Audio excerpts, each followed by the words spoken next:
Hello, hello. Welcome to episode 11 of the Missing Piece, the relationship edition. Thank you so much, Rudrani Devi, to be on with me. I absolutely adore you. I met you a couple of months ago, I guess. True Yeah, story? Mm. yeah. And it was, oh my God, that it was on the Creative Club's book read that we were doing with Asha and Sasha, Ava and Sasha. And The they dynamic were duo, they're crazy, that dynamic duo.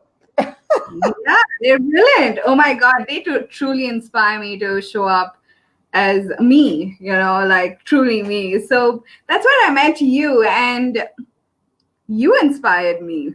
Women, like you don't look half your age, and you're living the life. I just recently got to know your age, and I was like, what? Well, for all the people. I don't mind sharing. I've been in Access long enough to where it's believable. I am younger than Gary, but I'm older than Dane. We'll just leave it at that. I like that one. I'm younger than Gary, but older than Dane. But Rudrani, to be very honest, okay, so before we go into the show, I'm Reshma George, your host. I'm from India, I'm CF. And this is Rudrani Devi. And Rudrani Devi, tell us more about you. Where are you from? How long have you been in Access? And what do you do? Okay, I'll give the little pitch. So I'm from Italian immigrants, okay, where my father's family moved to the United States where I live, and my mother was an immigrant, and it was an arranged marriage, very similar. I'm sure you're aware of that process. And so I'm an Italian with an Indian name living in America. Go figure. I followed a guru for 23 years, but I was given the name Rudrani from a guru in New York. She said, "You're Rudrani Devi," and my whole body started shaking. And so I tapped into the lineage of that, and that's just the name that resonated. So just so you know, my real name is Andreina Gaetana Fatima Varagona Spina. Wow. Okay. So people call me Rudrani or Ru, and that works. I live in Nashville, Tennessee. I'm a CF. I've been involved in Access. I knew of Access in 2003 and became involved in 2011 as a bars facilitator, a facelift facilitator, and a body process facilitator. I took every hands-on body class, which at that time was all about Gary. He did the 3-day, and then the advanced body class was brand new when I jumped in. And Dane was just beginning to do ESC. So when that happened, of course, I jumped on that bandwagon. And then I decided, after hosting so many people doing foundation, that I actually probably knew more than they did. And so saying, "Why are you not a CF?" And I was like, "Oh, that's not for me." And then I decided I wanted to be a right voice facilitator, and you had to be a CF to do that. So that's what pushed me over the edge. And as I'm sure you know, Reshma, isn't foundation a lovely class to teach? Oh my God. It's one of my favorites. Across 4 years, I've done it, 11 or 15 times. I've lost count. Yeah. And it's one of my favorite classes, if you ask me. And it's one that changes so much. If you get me to do a foundation, even attend or facilitate every weekend, I would probably do it. I do one every single month during quarantine. Only this month I'm not, because I'm trying to get my mother moved into my my house with all this construction going on. Right. Sure, awesome. So I want to know a little bit about you, Rudrani. So when I met you on the Creative Club with Ava and Sasha, you were this energy of true joy. And it's, I'm just guessing, it's not that your life is perfect and you have it all sorted and, you're like the picture perfect life, but you're constantly committed to being the energy of joy. So I'm going to ask you a how question. How do you do that? How do you manage to constantly be joy? And what inspires you to choose that every day when you wake up? It's interesting because you're actually answering the question. What inspires you to be joy? If you be it, there's no need for inspiration, because you're already it. I mean, how many times has Gary said, you're feeling like you're creating something, and Dana said this to Dr. Dane here, the two, founders of Access Consciousness. And they say that when you're working towards something and then you can feel it coming towards you, and then one day you don't feel a thing and you think it's gone. Well, if you become it, how in the world do you really perceive it? Because you already are it. And when you are it, it attracts more of the same. And that's what creates more joy for me, is I'm already joyful. And so it's already coming. It's like all my life comes to me with ease and joy and glory, the Access mantra. And even the stuff that's crappy, that makes you cranky pants or, makes your butt itch, is actually joyful, because in a way you already have the tools to handle it. So you don't get caught up in the, all the entanglement of it. It's like, oh, this came up, so I'll do this, and you can go with the heavy light thing. Is this heavy to go here? Is it light? Oh, it's light here. It's such a no-brainer. Why would that not be joyful? Following the energy. Yeah. So this thing that you said, right, like a couple of minutes ago, is that you're doing this and you're asking to be joy and you're asking for all the good things to come to you, and then one fine day when you wake up, you're in this question, why the fuck am I doing what I'm doing, or what am I doing? And in this whole funk, there's so many questions, and I do reach there. I'm not going to lie. There are months, there are, like, every quarter I reach that point where I'm like, why am I doing Access? Or why am I in a relationship with this person? Or why do I do the work that I do? I sort of lose the inspiration or the motivation to do what I do at times. And a lot of people sort of lose it too while they're in a relationship. So what is your target? Why do you choose what you do? This is a very good question. I do want to point out that you said why several times, which in Access is not a question. I know. It's a fork in the road. So, it's like a child, why? And you keep going around in a circle chasing your tail. Why? And that's when you need to go to, how does it get any better than this? Or what else is possible now? And then, of course, the 4 questions. What is this? What can I do with it? How, can I change it? If so, how can I change it? Sometimes when can I change it? So yeah, relationships, they're kind of interesting, aren't they? Oh, very interesting. I must say. And the beauty about relationships, in my interesting point of view, is that we choose these relationships, and then do we really have that type of relationship that we want with them, with ourselves? Because that's the key. If you can have the type of relationship you want with yourself, with others, with yourself, again, you've become it, and you're going to bring that to you. Now, you're in Foundation. You're a Foundation facilitator. You're a CF. And there's this thing in Foundation called the 5 Elements of Intimacy. And it was very interesting when that was brought up to me initially, because the one I had the biggest, I had a really hard time with intimacy and trust in relationships. And the backstory is I got very injured, and my husband left me while I was in a wheelchair. I don't know. Should I go more into the story or not? I don't know. I think you should. It's a very inspiring story. I think, you can give us a little bit about that. And I had no idea that you got divorced. Sorry, say that again. I said, I'll try to do the short version. I didn't realize you weren't aware of it. I had thought that maybe Sasha and Ava had kind of given you that. I know the story, but I didn't know that you got divorced while you were injured. I had no idea. Okay. Well, okay. So in 2008, I was on a meditation retreat in India. I'd been following a guru at that time for 23 years.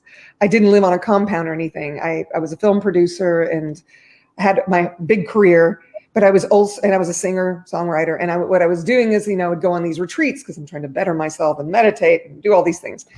And I had been married for about 5 years when I took this trip to India. And it was during the Mumbai terrorist attacks. And I happened to be in the Oberoi restaurant, the second place that was actually targeted after the train station. And there were 44 people in the restaurant, and only 4 of us survived. Basically, when I heard the gunshots, I said, everyone get under the table now. So there were 6 of us, 2 of them expired, 4 of us managed to survive. And it was really more of a interesting backstory, because if you know Christopher Hughes, who is his right voice for you, when I talked about the story, he goes, how did you know to tell everybody to get under the table? And I said, I remembered seeing The Sopranos, which is a show that one of my executive producers was doing. And there's this character, Tony Soprano, who is the head of a mob. And they were one of the first episodes. They're in a restaurant eating, and they know there's going to be this big hit. And so when the guy comes in to sit down to eat, and the guy that comes in that's going to kill him, he just says, everyone hit the ground. And so they all go down. They take the guy out, they pull him out through the back door, and then they all go back to eating their pasta. So I'm sure that that's what I was thinking at the time. Oh, it's a disgruntled employee or something. If we get on the ground, they'll just take out the person and they'll go. But that wasn't quite the ending of that story. Yeah. But what's interesting is, and this is something and I acknowledge it, and I want you guys to acknowledge miracles and mysteries. And I know I'm a little off topic, but I created that director in my life who created that episode, who shared that with me so that it was in my cellular memory. And so normally when you're confronted with danger, they say normally, it's a fight or flight thing. You either run or you're frozen. And I took action based on something that I created years before.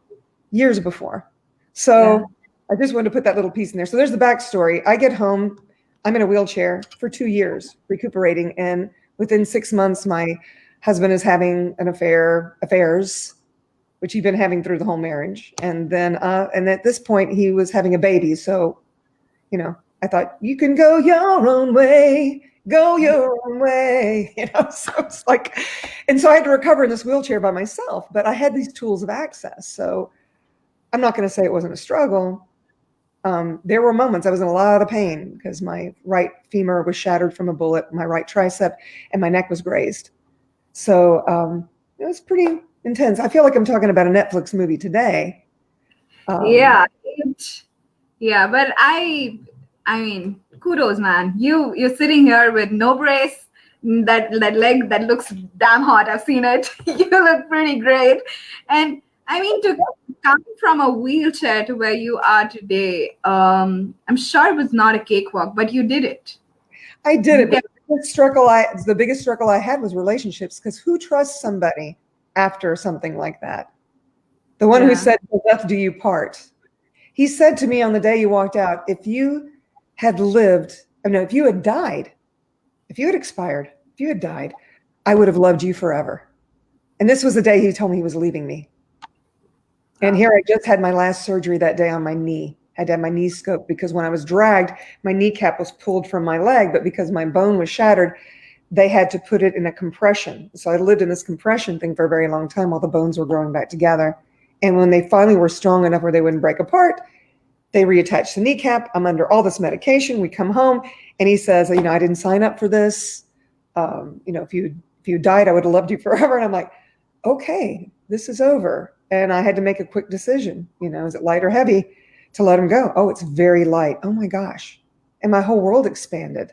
And although I didn't understand it at the time, you know, that's the ease, joy, and glory part I'm talking about. Of course, it was heavy for me that he was leaving, but it was so light for me to make the decision for him to go.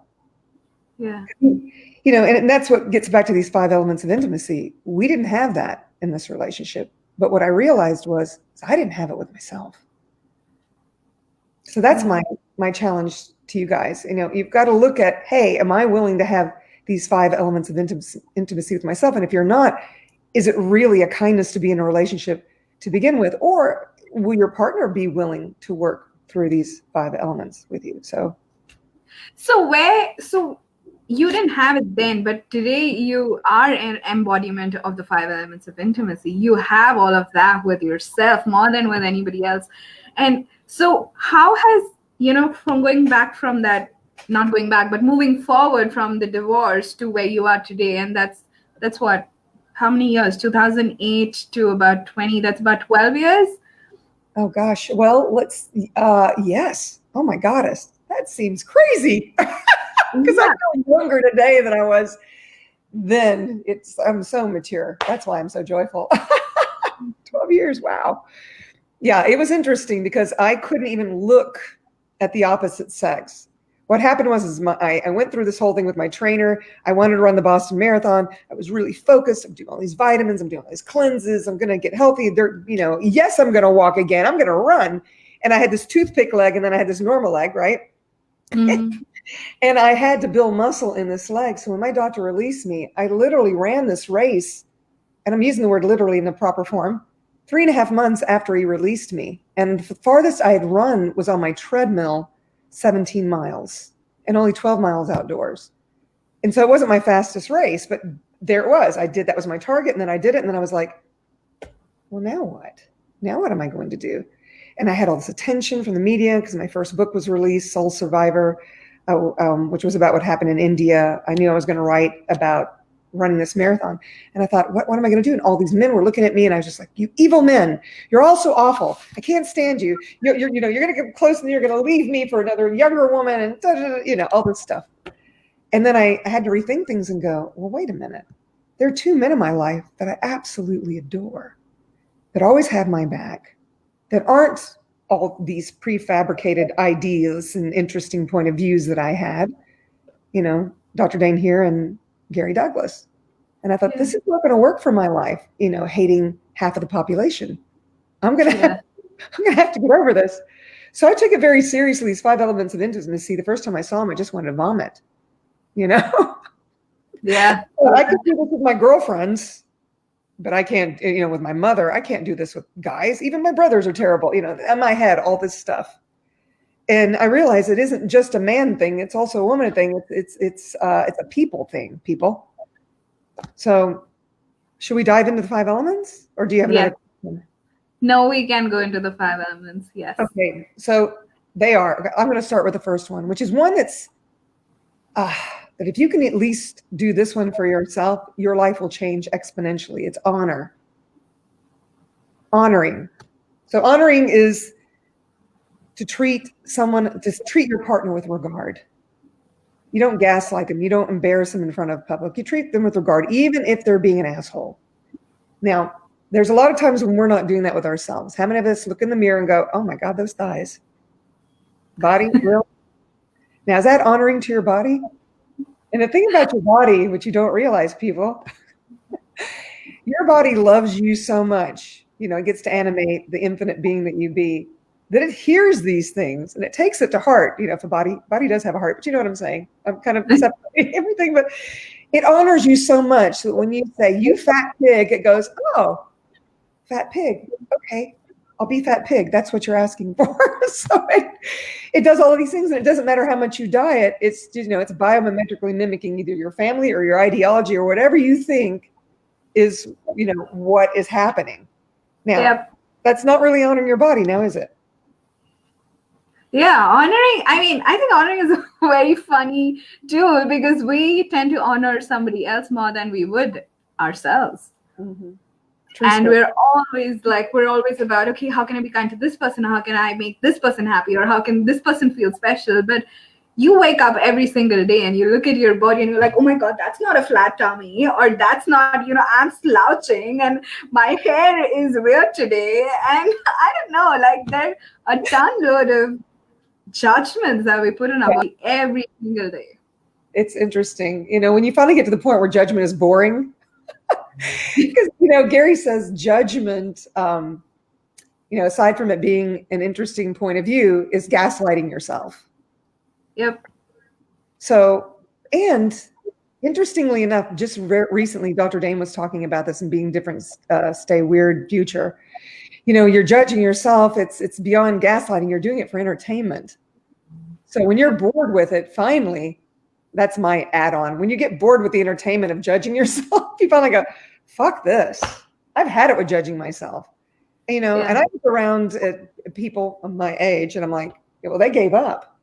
I'm not going to give up. So what if, things are not as plump or whatever as they used to be? I've got 2 arms and legs. I do more than just walk. I can run. I have guys hitting on me half my age. And I'm not bragging. It's kind of interesting. I'm like, are you kidding? I could be your mama. But anyway, I digress. Yeah. So we have a tendency not to honor ourselves. In a relationship, it's about not judging that person, knowing that they can be an asshole and that you can be an asshole and being okay with it anyway. Honoring the space of sometimes we're cranky pants. And you know what? I'm okay with you, warts and all. And I'm not going to, if I'm upset with you or I want to have a conversation with you, going to out you to all my friends or when we're in public, shame you. That's not an honoring. Would you want someone to do that to you? We have this thing, do unto others as you would have them do unto you. Well, if you don't do that unto yourself first, you're not going to be able to create that in others. So it's kind of a mirror thing. Yeah. True that. So, this whole honoring bit is a little tricky, and I know we're going deep into it, but what if we could just even cover one, two properly, and it's okay if we can just mention the others. But coming to that point is that, it's when we start off with a relationship, we honor that person. We truly do. Mm-hmm. But as we go into the relationship and as years pass, as days pass, and, you're like, okay, I'm just going to take her for granted. I'm going to take him for granted. Or, it need not be just a partner thing. It could be even your parents, your siblings, your friends, your whoever, the people you work with. Well, so no, go ahead. How does that, what questions can one ask when that occurs? Okay. Well, here's the thing. The first thing I ask is this honoring to myself. And if it's heavy, then I've got to go, okay, what can I do to change this? How can I change it? Here's the thing about honoring. My family is very different from me. And it's got to the point now where they might be a little scared of me, because I've come to the point where I honor myself so much first so that I can actually be authentic. I'm not going to cut my arms and legs off. I'm not going to become a Catholic if they want me to. I'm not going to be married because, that's the proper thing to be, unless that's what I choose. And I can be very much an allowance of their choices. And I'm also an allowance of them wanting me to be that way, because I get that they think that that's proper for me. So it's a matter of, you get into the relationship, you're honoring them, or you think you're honoring them at first. You're doing everything you think that, you need to be doing to honor them. And what if that's not honoring to you and you're chopping your arms and legs off? So that my first question is always, hey, is this an honoring for myself? To be in a relationship that isn't working for me. Truth, is this relationship even working for me? Truth, do they honor me? Because when you say truth, your body's not going to lie to you. So what do you do when it's a sorry, I'm cutting you off.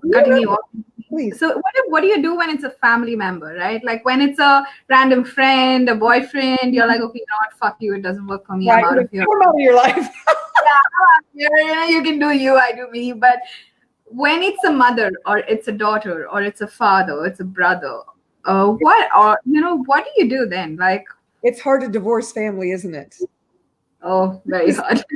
This is the realization I came to, and I actually had this conversation with my human mother recently, because she's very Catholic, and there's some views about this election, which I'm not going to get into. The Catholics are pro-life, and there's a certain candidate that's pro-life that I'm not going to vote for that person. But everyone in my family who is Catholic is like, we have to, because our church tells us to. So my mother is constantly bringing that up.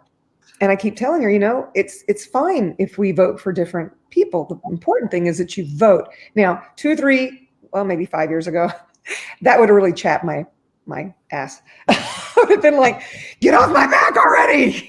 I'm not going to do what you want me to do just because you want me to do it. It's not going to happen. When you come from it with a place of kindness, it's a lot more digestible, because you've diffused it. You haven't made it a big deal. You haven't made it significant. You're like, that's an interesting point of view. I get it.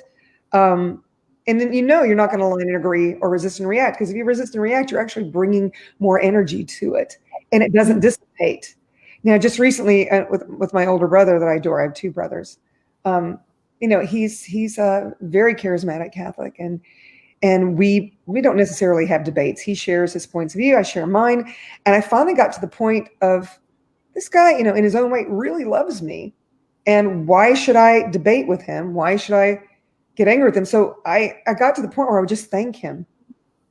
I would tell him how much in gratitude I was of him.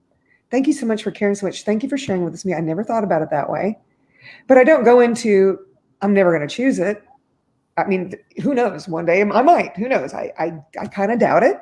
But he has every right to his point of view, as do I. And I use that word right lightly. I mean, it's like whatever's going to create for me is what I'm going to choose. And if you can come from it from that perspective or that point of view, because interesting point of view is such a great tool to get you out of it. Eventually, if there's no charge for you, they get to the point of, oh, this isn't working. I'm not actually rustling their feathers anymore. I can't actually, you're listening. It's not like you're walking away. They can't even it's like, for them, it's like talking to a brick wall. I recently had a situation with a best friend who was going through a lot of stuff. And I wasn't going to go down the rabbit hole with her. And so she finally, she was getting, I could tell she was getting irritated, and I really didn't know how to facilitate her. So in my head, I'm going, I'm sorry, you're right, I'm wrong. Interesting point of view. She has that point of view, interesting point of view. I have that point of view about her point of view. And then she just blurted out, what is it? You don't have any feelings? And I laughed. Probably not my best choice, but I thought it was kind of funny because she'd taken foundation. I said, gosh, I hope not. I said, feelings will just trap me. They're distractor implants. I'm not going to go down the rabbit hole with you. I'm here, I'm an allowance of whatever you're choosing here. But, if you need to talk this through, I'm happy to, if you want me to facilitate you. And she just started screaming the F you several times, in my face, threw down her napkin and stormed out. And I actually felt very light because I'm willing to walk away from everyone before I'm going to dishonor myself. And so, I knew she needed the space. And then about, I don't know, maybe a week later, she reaches out, texts me, says, I really need my bars run, as if nothing had happened. And I said, okay, I'll tell you what, she's also my Pilates teacher. I said, why don't you come over? I have a Pilates machine here. I said, we'll do Pilates and afterwards I'll run your bars. So in between we made coffee, and she basically said, I didn't recognize you. You're getting so potent and powerful. And she goes, I wanted to control you and have you go, invest in my feelings. And you weren't willing to do that. And I said, yeah, I'm not. And that's when I told her, I'm willing to lose you too. And I love you, but I'm not going to dishonor myself. How can I create and generate more in this world and actually be authentic joy if I dishonor myself? Yep. That is such a brilliant space to me, where you do not dishonor yourself, no matter who it is or what they're choosing, and not judging them. And the key over there is not to be right about your point of view, isn't it? Yes.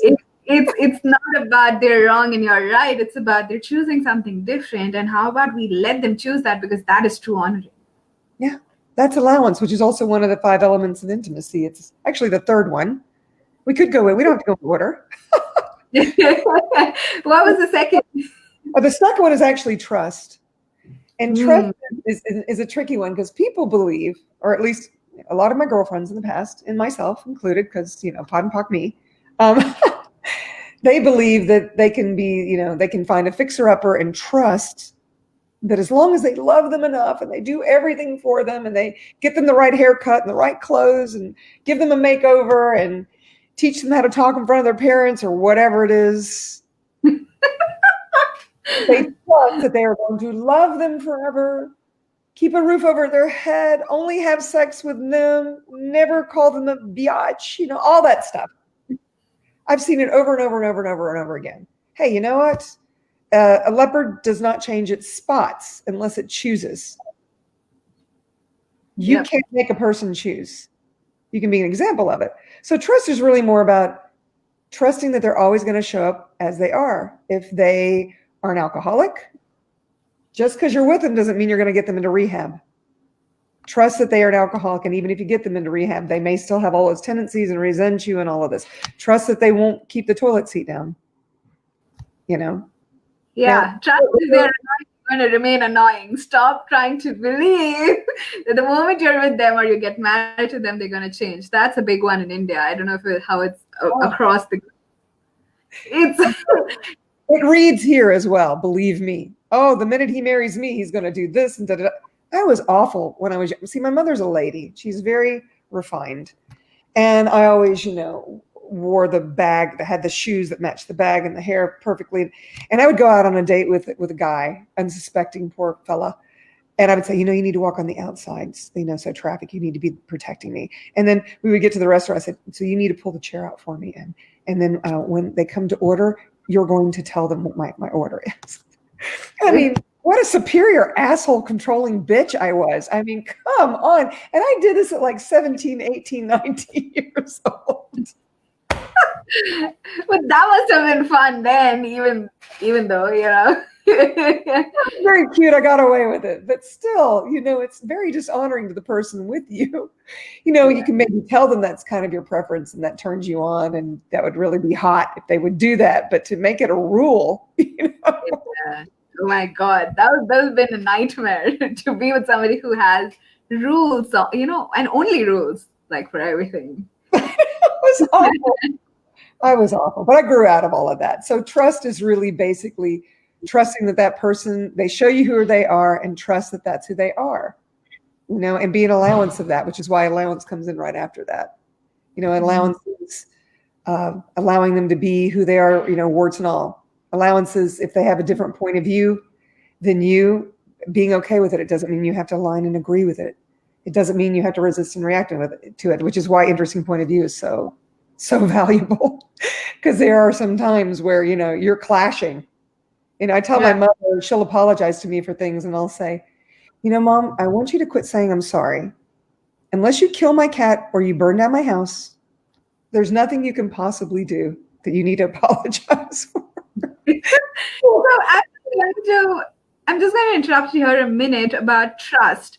How much is the trust also about yourself, trusting yourself that you can create the kind of stuff that you would want to create? Because very often we get into a relationship hoping for the person to drop the ball so that you can be rejected and, say, okay, bye, I'm out of here. Like, how often do we get into one looking for a way out of it? Oh, I know. What if we actually did trust that we can have a happy relationship? Maybe happy doesn't look the way you want it to look, but you can truly have happiness, because happiness. I wrote a book about it. I don't know where I put it. Oh, here it is. Little plug. Choosing happiness. An uncommon way to find joy in your life. And if you actually go through these tools, which are really the 10 keys of total freedom, and then, Access 101 tools, and you stick to it and trust that you actually can do this, because they're very pragmatic tools. There's no woo-woo about it. Yeah. Yeah. It's an interesting thing to trust yourself. How many of us actually do trust ourselves? Trust that we can actually be successful. And it's funny, that word successful, because are any of us really unsuccessful? When it comes right down to it, have any of us ever really failed? What if everything that you did that you perceived to be as a failure was actually a stepping stone or something that was creating for your future? You've got to trust that when you follow the energy that you're going to create, even if it doesn't show up immediately. Like, we were on a CF manual call recently, the CF pages. And it was funny because one of the girls was saying, so here I do this thing where I try to create something and then it fails. And then I try to create something and then it fails. And I try to create something, it fails. And I won't do it 7 times, like all the books suggest you do it. And she goes, and so I'm this big failure. And I said, what if you're not a failure? What if you quit? Because I'm a failure because I quit. I said, what if you're not a failure because you quit? What if you just got bored? Yeah. And pulled you somewhere else? Because we would rather judge ourselves for failure than trust that we've been following the energy all this time. If you trust yourself, you're going to follow that energy. And regardless of whether everyone thinks you're out of your mind for doing those things, you're out of your mind. How can you possibly think this is going to work?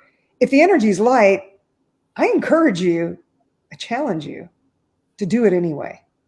Do it anyway. Trust your instincts. Trust them. Don't let somebody else tell you you can't. That's, again, cutting your arms and legs off, and it's dishonoring of yourself. Yeah. What was that thing about 7 times? What was that thing you said about books that say, try at least 7 times? Now, those are self-help books. You've got to ask, is this self-help book going to really help me? Truth, is Choosing Happiness really something I need to read? Is Choosing Happiness really something I need to give to a family member that keeps asking about Access? Because this is a book one-on-one that makes it very easy. It's very access friendly for people that know nothing about it. Yeah. You jump into a class and people have been in forever and you're like, oh my God, I'm so overwhelmed. Are these people nuts? Is this a cult? What's going on? And it isn't about that. We're not looking for followers. We're just empowering you to know that you already know. Yeah. So, I mean, can you trust knowing that you already know? Yeah. I mean, that's a huge one in my world too. Like, when I considered myself to fail at some point of time, earlier, that was about 15 years ago, when in my 12th grade, I think you guys call it high school. When you passed out of high school, I sort of flunked my last year, which I didn't pass a paper, and I consider that as my failure. But that year was a turning point in my life where I actually started choosing for me. I started choosing I started choosing what is my reality. What would I like? Not in these words because I didn't have access then. Yeah, But I but knew. you're doing access. What did you know? I have to stop you. You've got to acknowledge that right now in front of everyone that you actually chose for yourself then, right when you thought you had failed. Who does that? I did. And I started a business at the age of 17, when in that break year, when I flunked my 12th, I started a business then. And that's when I acknowledged that I have a capacity with business. Beautiful. And look where you are today. Yeah. Maybe that failure was a stepping stone. Is that light or heavy for you when you think back on that? Light. Yeah. It is super light. Hello. So when you follow the energy, even if you think you're failing, that's trusting your knowing. Yeah. That's trusting your knowing. Yep.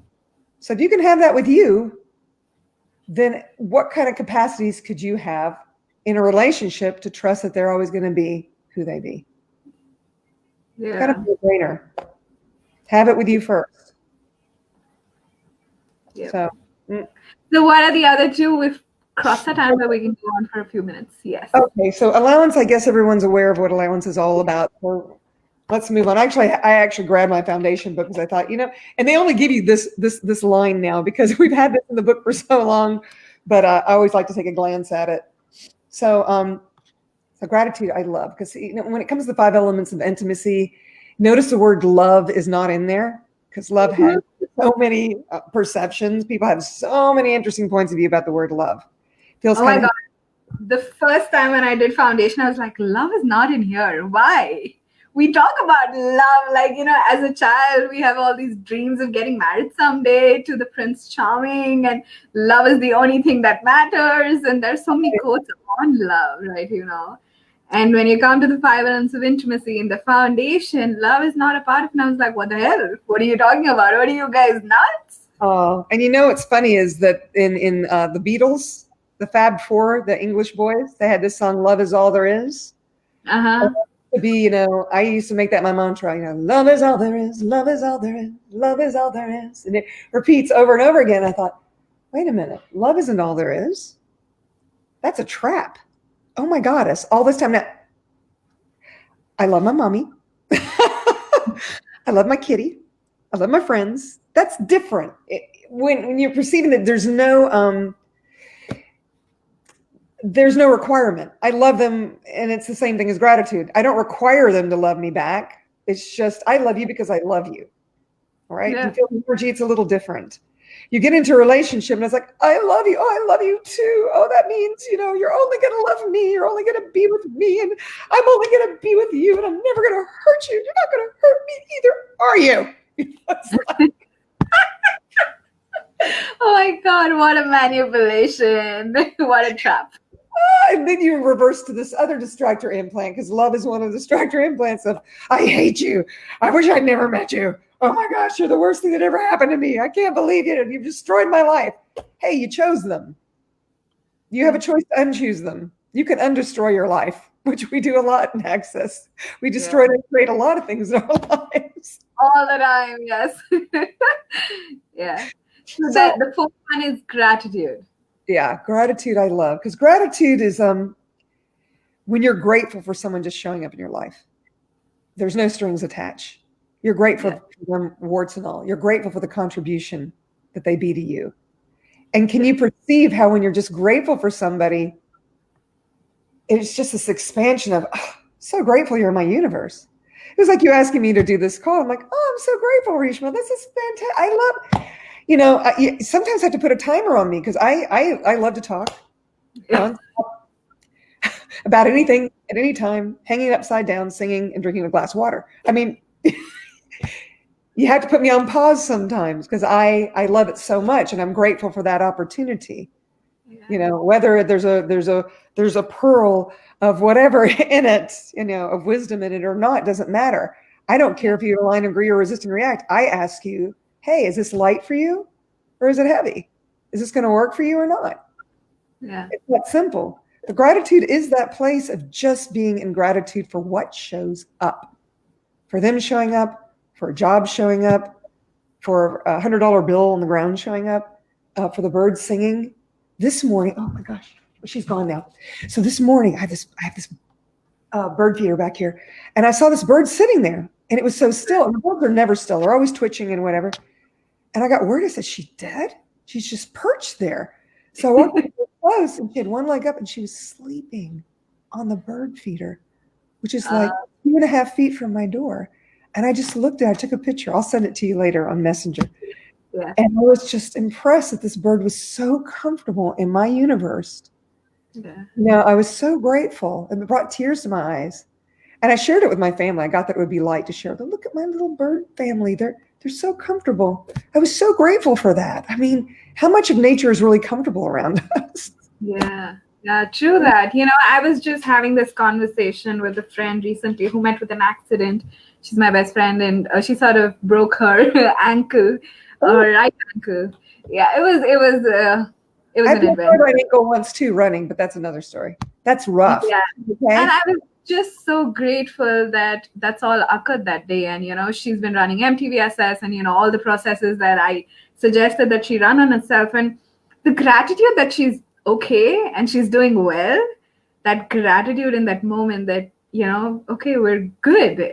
And which got me tears. And I was like, wow, if we could just have gratitude for everybody who walks into our lives, True story. from the drivers to the birds to anybody who's our staff, who's not, who walks on the road and just smiles at you probably. Yeah. And if gratitude now with the mask, but I've stopped wearing the mask. I'm done with masks. I'm even color coordinated. I have my little pink neon sheep mask. So cool.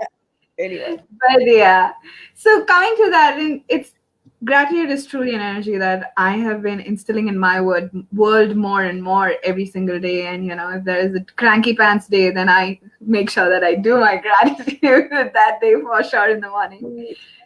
So, and if you have to be super cranky pants for an hour, indulge in it.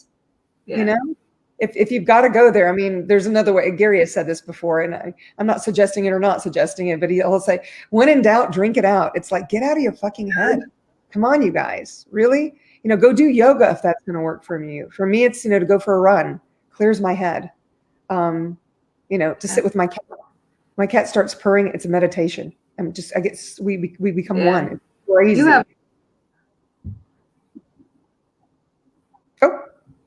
Are you there? Because all of a sudden I came. Okay. So your cat is absolutely gorgeous, and I'm not stuck. I'm not sure. Oh, you're cutting out a little bit. I'm not sure if it's my network. Can you hear me? Yes, now I can. It was like you were a robot. Okay. Is this better? Yes. Okay. We had weird signal stuff earlier, you guys. So, you know, my cat is so enlightened. She goes to every access class that I go to, and online now.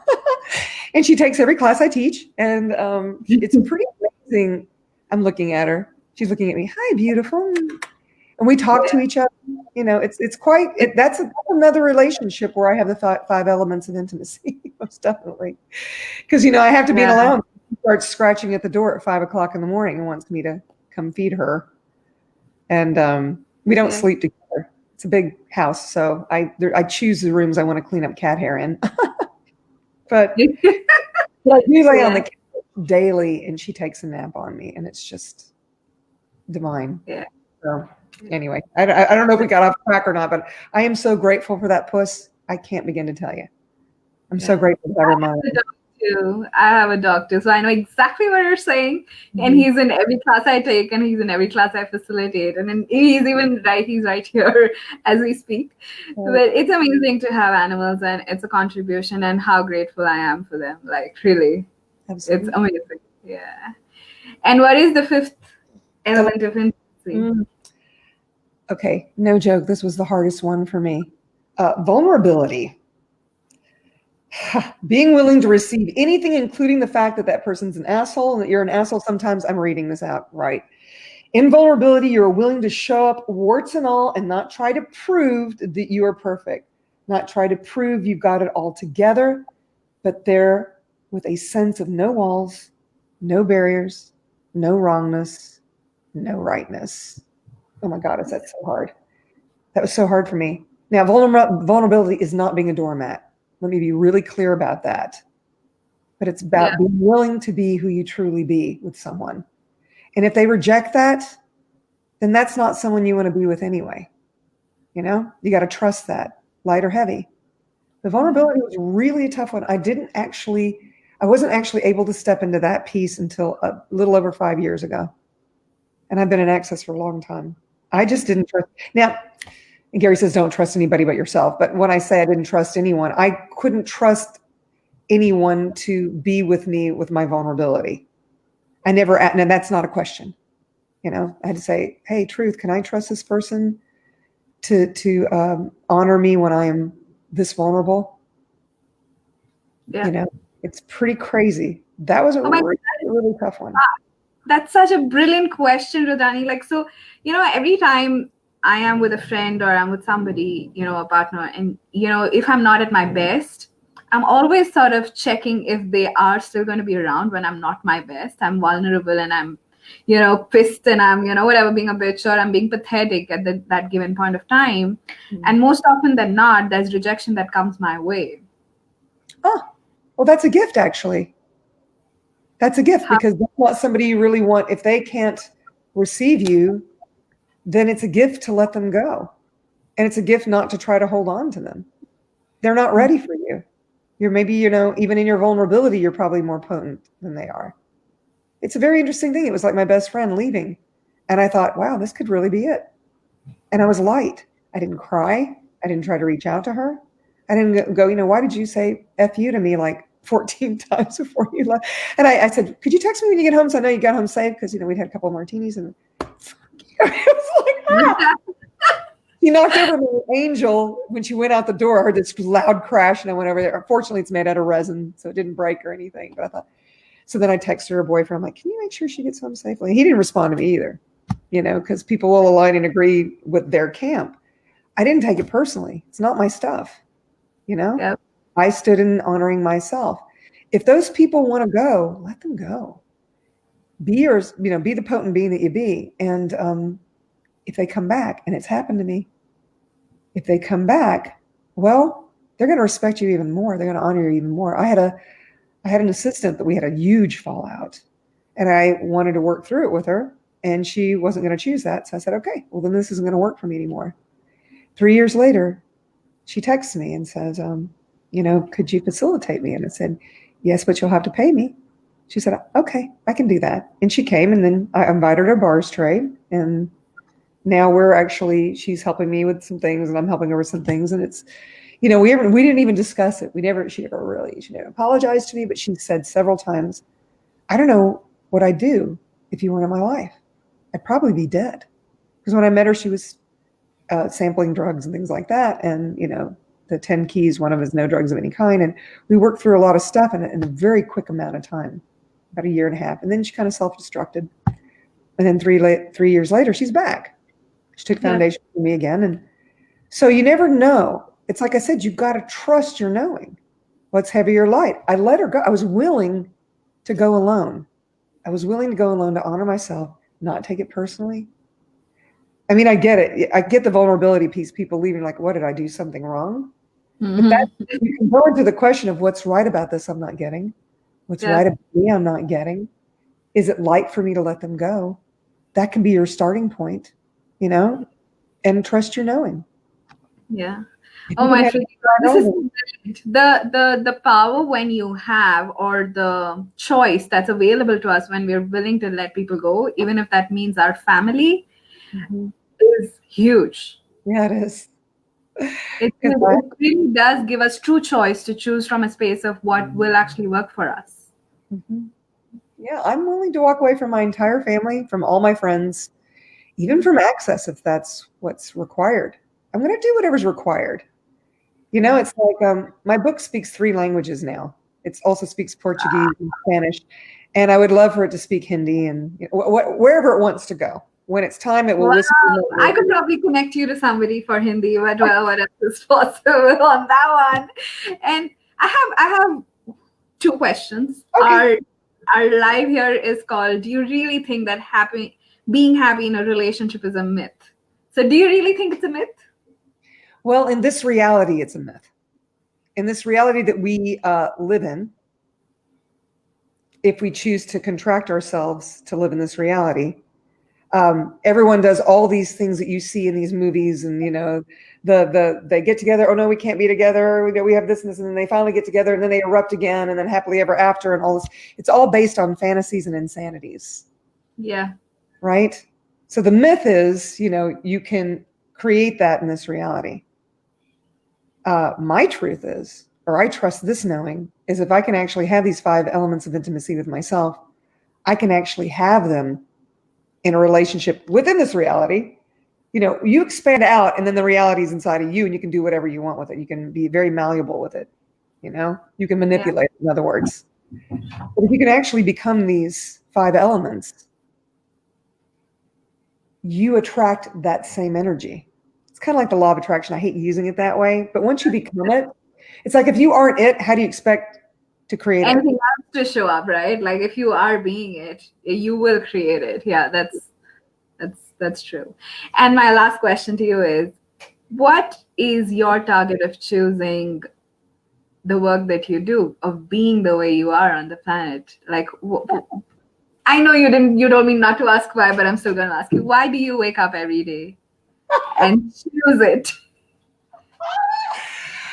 Okay, more times than not, I actually wake up laughing, but that's usually because my cat is scratching at the door, meowing, and I'm like, Pepita, Pepita, Pepita, it's just meow, Pepita, meow. Oh, I'm waking her up. I gotta be careful.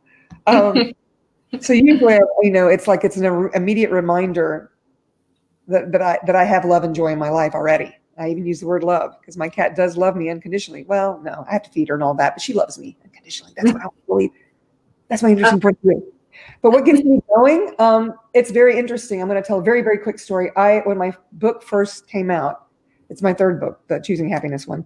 It came out as a bestseller in pre-sales, and I had a team around me, and they said, "We're not going to let you read any of the reviews until we have a group of them.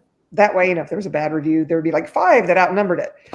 But within our first meeting, they said, okay, the very first review we got, you've really got to see it. You've got to see this review. And I'm like, oh, shit. So I read the review, and it goes something like this. This woman she gets paid to do this. So, you know, she reads the book.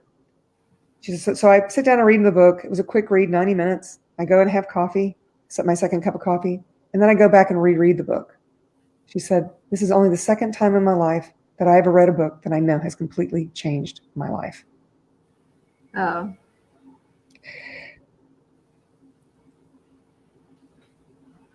That's why I do it. That one person, if I can just touch one person, why else would I not continue to do it? And the book has a mind of its own. I wrote it, and now it's out in the world doing its own thing. You know, we had this co-collaboration. I channeled the information, and here it is. And it's this it's such a quick read, but it's dense with pragmatic material. But that wakes, you know, there's that. It's the beauty of the planet. Every morning, I get my hot tub, you know, provided it's not raining. I'll do it from the window if I have to. And I do my 3s and 4s and my 5, 9, 11, 14, 19, 20s and my 13s and, you know, all this stuff. Because the earth and I share a heartbeat, and I don't want to let her down. And anytime I contribute to Mother Earth, she contributes immediately back to me. Woo! That's joy. That's not sadness. A lot of times I get kind of emotional. Like, oh, don't start crying. I'm not crying. I'm just over, and it's not even overwhelmed. I am so joyful to have that connection with the planet, with my cat, my house, with you, with the world, you know, for those that can receive it. Yeah. That's why I do it. How can I not do it? Girl, for real? Oh my God. I know I've mentioned this a couple of times, but that call that you did on the Creators Club, it literally changed a lot of my life. Like it was 3 months ago, like, and like, similar to what you chose, like I've been in Access for 4 years, but never really chose the CF. Never really chose to be that. But that call that you did that day and the way you were being and that energy you were being is what pushed me to choose it. 3 months and I'm a CF now. I became a CF in September, and yeah, Oh, you owe $1 million. oh, you are amazing in a lot of ways, and I'm not saying that I don't need to flatter you, but you're just brilliant in so many ways. The energy you be, the joy you be, you're truly inspiration. You're doing way more than one person. I can promise you that. Well, maybe all the elementals and the quantum entanglements are there to pave the way for me. But I am so grateful for you in this conversation, really and truly. And I'm so grateful that you acknowledged the gift you truly be and chose to step in, leap in, and be a CF. Yeah. I mean, it's not something for the weary. I'm just gonna say. But if you choose it, everything will come up to support that. If you're not fake choosing, yes, to put on airs or to be the most popular or whatever, vomit. If you're choosing for you and you chose CF for you, then those that get it, maybe you're that spark that helps them choose, even if it's just one step or one tool further. Yeah.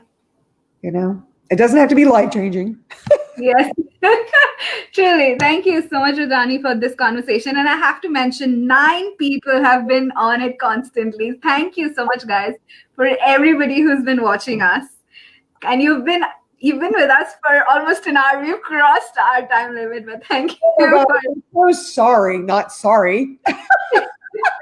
And thank you for everybody who will watch us in the future. Thank you for being here. And we will see you next Tuesday with another beautiful guest. And thank you, Rudani. I love you so much. Thank you. I love you too. Thank you. Thank you. Ciao.